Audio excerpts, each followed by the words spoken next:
Thank you, Mr. Speaker.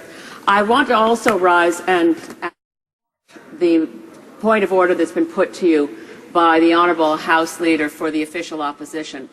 The legal opinion we have before us, regardless of the content, without getting into whether we are for or against it, what CBC, whether there's a hidden agenda, this is a grave and serious matter. It cuts to the heart of the rule of law and the Constitution of this country and the proper respect for boundaries, roles and responsibilities of this place, respect for our courts, and adequately understanding the role of Parliament.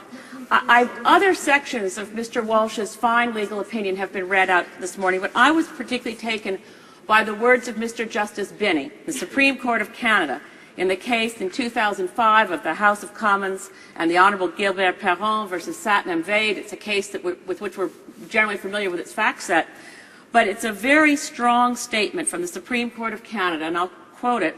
It is a wise principle that the courts and Parliament strive to respect each other's role in the conduct of public affairs.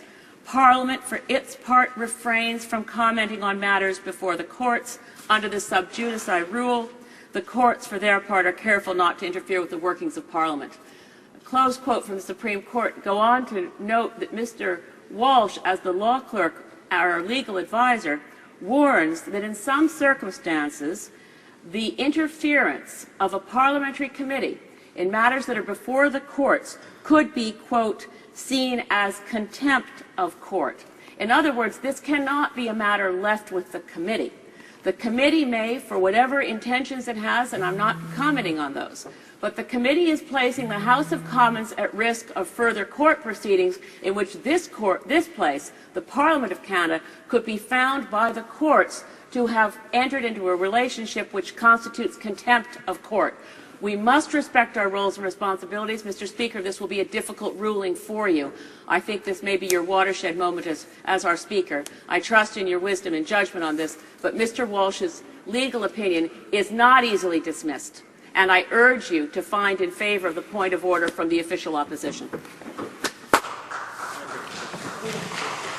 Well, I certainly thank all honourable members for their interventions and will, of course, examine very closely the materials provided to me by the opposition House Leader. I know members are aware of the long-standing practice that until a report is before the House, it's not for the Speaker to decide these types of things, but I will come back to the House in due course.